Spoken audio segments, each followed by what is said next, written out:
Salut chers tous, une grosse paix chez vous. C'est bon vieux Harvey Darcy Kiteso pour vous servir. Bienvenue dans Step Focus.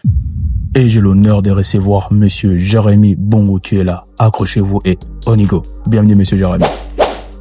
Alors, Monsieur Jérémy, comme nous le savons, Monsieur Nicolas Sarkozy, l'ex-président français, vient d'être condamné pour 5 ans de prison et il doit purger sa peine. Et parmi toutes les accusations qui pèsent sur lui, on va essayer de citer ce qui va nous intéresser, ce qui va permettre d'alimenter notre débat et notre analyse géopolitique.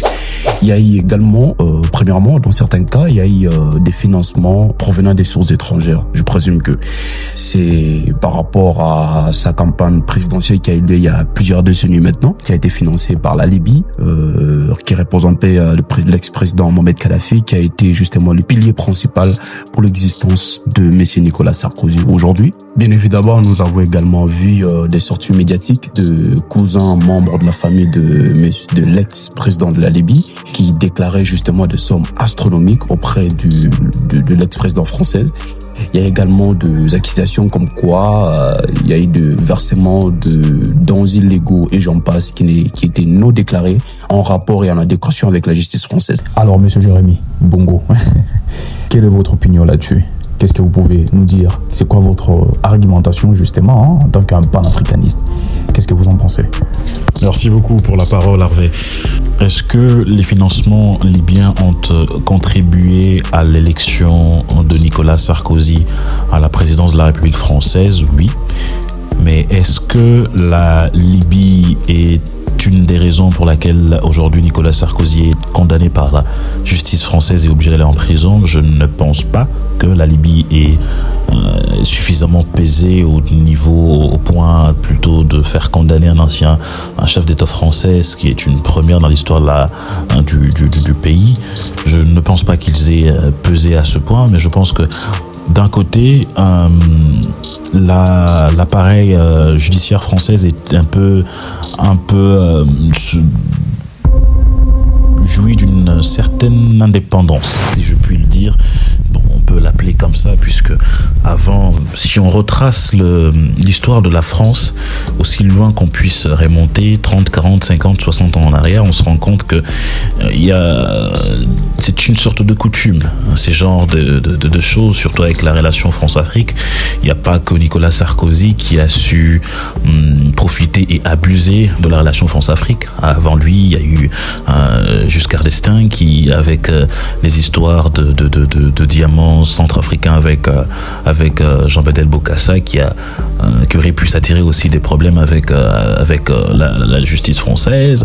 Il y a eu l'époque du général de Gaulle qui, lui, évidemment, a su mettre en place cette France-Afrique. Si on retrace depuis de Gaulle jusqu'à aujourd'hui, même jusqu'à Macron, on se rendra compte que à chaque président, il y a eu abus de la relation France-Afrique. Il y a eu, pour certains, des financements venus du continent africain qui ont aidé certains à se pérenniser ou à se faire une place dans la scène politique française. C'est quelque chose qui se répète, et aussi ces rebondissements judiciaires, cette justice qui vient toujours rattraper le voleur, peut-être pas la main dans le sac, mais un peu plus tard après le vol. C'est quelque chose qui se répète aussi. On peut remonter il y a quelques décennies avec l'histoire de Elf qui a été obligé de se faire avaler par Total Energy que nous connaissons tous aujourd'hui. Je me rappelle toujours de cette époque-là. Évidemment, je ne l'ai pas vécu, mais je me suis suffisamment renseigné pour vraiment me sentir concerné par l'histoire, avec la très célèbre Eva Joly qui a su démanteler ce réseau mafieux autour de Elf. Et je pense que c'est quelque chose qui se répète. On est dans une sorte de simulation avec la scène politique française. Il y en a qui abusent, qui prennent de l'argent, et puis la justice, plusieurs années après, découvre le topo et puis essaye de poursuivre. Bon, c'est une sorte, je dirais, d'indépendance dont jouit l'appareil judiciaire française. Et je pense que c'est beaucoup plus la justice française qui a voulu remettre de l'ordre sur cette affaire plutôt que la Libye qui a pesé de son poids pour se faire justice. Je ne pense pas que la Libye a su peser à ce point, parce que si la Libye voulait absolument se faire justice, je ne pense pas que Nicolas Sarkozy serait le seul aujourd'hui à se retrouver sous les collimateurs de la justice. Il y aurait plusieurs chefs d'État, il y aurait plusieurs pays qui seraient aujourd'hui dans la tourmente, parce que à l'époque, au prime de la Libye et donc de Kadhafi, il a su faire de prêts à gauche à droite, et donc beaucoup de pays normalement devraient de l'argent à la Libye. Je pense beaucoup plus que c'est la politique française, la justice française qui a voulu punir une époque de son histoire qui fait un peu tâche en quelque sorte. Et comme je l'ai dit précédemment, je pense aussi, puisque c'est encore une affaire encore fraîche, nous allons avoir d'autres révélations qui vont venir avec les mois et les années, mais je pense aussi qu'il pourrait avoir une sorte de règlement de compte, comme ça a toujours été le cas dans la politique française. Bien évidemment, M. Nicolas Sarkozy, il a nié tous les faits en disant qu'il était innocent. Tout ça a été scandalé pour sa personne. M. Jérémy Bongo, moi j'ai une question pour vous. Quelles sont, selon vous, les implications géopolitiques de cette affaire par rapport à l'Afrique et la France? Moi je pense que vous devrez répondre en tant qu'un panafricaniste en ayant un regard spécial par rapport à la France-Afrique. Qu'est-ce que vous en pensez là-dessus? Il y a un petit adage que j'aime bien dire aux gens. Je leur dis, dans la vie, il faut prendre des risques. Mais il y a des risques dans la vie qu'on ne prend pas. Évidemment, lorsque Nicolas Sarkozy est arrivé dans la scène politique française, il a déjà trouvé cette France-Afrique qui était déjà là, qui avantageait l'Occident et plus spécialement la France, avec son mentor, Jacques Chirac, qu'il a pris sous son aile avec le RPR. Et quand c'était son tour, évidemment, il s'est vu offrir l'opportunité de se mettre sous les projecteurs. Il en a usé, évidemment, et ça n'a pas commencé qu'avec Kadhafi. Nicolas Sarkozy a commencé ses histoires avec à l'époque de Omar Bongo. Déjà, Nicolas était quelqu'un qui se servait beaucoup des relations France-Afrique, entre autres avec évidemment les conseils d'Omar Bongo, qui lui maîtrisait à merveille l'appareil politique française et qui a su leur donner des conseils, leur servir de mentor. Malheureusement, Sarkozy a été apparemment le meilleur élève de la classe, parce qu'il n'y avait pas que lui, il y avait Juppé, les autres, Villepin et toute la bande. Et par la suite, évidemment, il est arrivé que Nicolas s'est dit, voilà, il pourrait évidemment se servir du fait que la France était en train de maintenir l'Afrique dans un état de pauvreté, dans un état de stand-by, et que l'Afrique avait de plus en plus développé cette dépendance, cette euro-dépendance, cette France-dépendance, si je puis le dire. Et donc, l'Afrique avait constamment besoin de l'Occident pour faire un pas en avant. Et donc il en a évidemment usé non seulement avec Omar Bongo, via Robert Bourgi, qui était le gendarme de l'Élysée en Afrique, le pont entre les chefs d'État africains et les différents chefs d'État à l'Élysée, que ce soit Chirac, Sarkozy, Hollande, tous ces gens-là. Et cette histoire est partie du fait que la Libye, avec Kadhafi, était arrivé à un point où évidemment il avait multiplié des actions assez controversées qui ont frustré le monde occidental, et donc il cherchait désespérément à se faire à nouveau aimer par ses homologues occidentaux, et donc avait besoin d'avoir des garants qui pourraient lui permettre de se faire encore une place sur la scène internationale. Et évidemment, Sarkozy étant entre guillemets l'homme de la situation, l'homme qui sait profiter de chaque occasion qui se présente devant lui, quitte à se mettre en danger, il s'est porté garant pour promettre parce qu'il n'a rien fait de ce qu'il avait promis à Kadhafi. Après que Kadhafi était celui qui était passé pour le monstre qui voulait absolument détruire la Libye, et il fallait absolument sauver la Libye. Et donc, il s'est fait que entre Sarkozy et Kadhafi, il y a eu entente.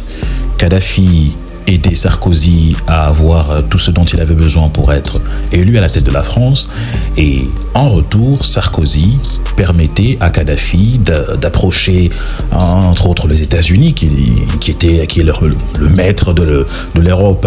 On le sait tous, sans les États-Unis, l'Europe n'existe pas. C'est l'Europe qui sert les États-Unis et non l'inverse.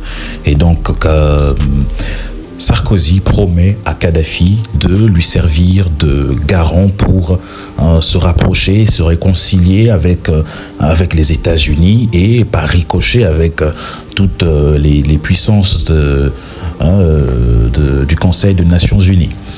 Évidemment, il y a eu cette histoire de 30 à 50 millions de dollars américains qui ont été versés à Sarkozy, que ce soit par virement, avec intermédiaire, par médias interposés, ou encore par valise. Parce que il y a même le beau-frère de Kadhafi qui a témoigné qu'il a plus d'une fois ramené des valises remplies de billets pour les remettre à des émissaires de Sarkozy qui ensuite, eux, les emmenaient au siège du parti pour la campagne présidentielle et tout ce qui s'ensuit.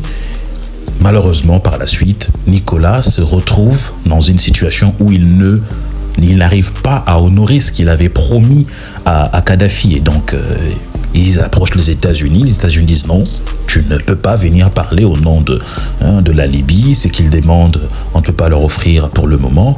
Et donc Kadhafi, l'espoir plein le cœur, et a été même reçu 2 fois à l'Élysée après l'élection de Nicolas Sarkozy, et il venait pour vérifier si réellement, oh mon ami, est-ce que maintenant c'est à ton tour de remplir ta part du marché, je t'ai aidé, tu as été élu, que disent nos autres amis, est-ce qu'ils sont prêts à me pardonner tout ce que j'ai fait ces dernières années, est-ce qu'ils sont prêts à m'accepter, à me donner une place de choix auprès d'eux. Et à chaque fois, évidemment, Sarkozy, je ne sais pas comment, puisqu'il y a encore des secrets que nous ignorons jusqu'à présent, a su retarder l'échéance jusqu'à totalement se retourner contre le frère Muammar, et du coup il s'est rangé du côté des États-Unis puisqu'il n'avait pas de choix. Et puis ils ont fait la guerre à Kadhafi jusqu'à complètement l'exterminer. Et puis vous devez savoir que dans l'appareil politique français, il y a beaucoup de coups bas. Il y a beaucoup de coups bas entre eux. C'est vrai qu'ils s'entendent, entre guillemets, mais ils ne s'entendent pas si bien que ça. Ils sont prêts à se trahir, parce que si vous regardez des 3 derniers présidents qui se sont succédés à la tête de la France, il y en a 2 qui sont arrivés au pouvoir en trahissant leur mentor. Il y a Sarkozy qui a carrément voulu dégager Chirac du parti, et puis prendre sa place, être le leader du RPR, et puis par la suite venir totalement lui faire de l'ombre sur la scène politique française pour s'imposer en tant que le choix du peuple français. Et il y a par la suite Emmanuel Macron qui lui aussi a gagné premièrement la confiance de François Hollande pour venir le trahir par la suite. Et donc il y a beaucoup cette vicissitude entre les hommes politiques français. Et je peux encore remonter encore plus loin, quand Sarkozy évidemment était en quête de l'Élysée. Il n'était pas seul, et il n'était même pas le plus avancé, il n'était pas le favori. Le favori, c'était Dominique Strauss-Kahn. Et là, on pourrait encore revenir en arrière et savoir ce qui est arrivé à Dominique Strauss-Kahn et ses amis autour de lui connaissait ses faiblesses, entre autres Nicolas Sarkozy. Il connaissait que la faiblesse de Dominique, c'était les femmes, et ils ont su le piéger comme il fallait pour totalement l'écarter, que Nicolas reste le flambeau qui est encore allumé afin que les peuples français se jettent sur lui comme sur un morceau de pain. Donc il y a beaucoup cette façon d'effacer les ennemis et surtout de se venger de celles et ceux qui leur ont peut-être fait de l'ombre ou du tort. Et je pense que c'est vrai, justice a été faite, il y a eu abus de confiance de la part non seulement de la France, mais évidemment plus personnellement de Nicolas Sarkozy envers Muammar Kadhafi. Et je pense aussi que c'est la continuité de cette façon de voir les choses des politiques français. C'est une sorte de règlement de compte, en fait. Une sorte de règlement de compte. Nicolas est arrivé président de la République française. Ce n'était pas en étant un enfant de cœur. Il a fait des coups bas, il y a des gens qui en ont souffert, il y a des gens qui ont dû se rabaisser pour que lui puisse monter, et je pense qu'avec les années qui ont passé, il y a des gens qui ont gardé rancune et donc se sont préparés à lui rendre l'appareil.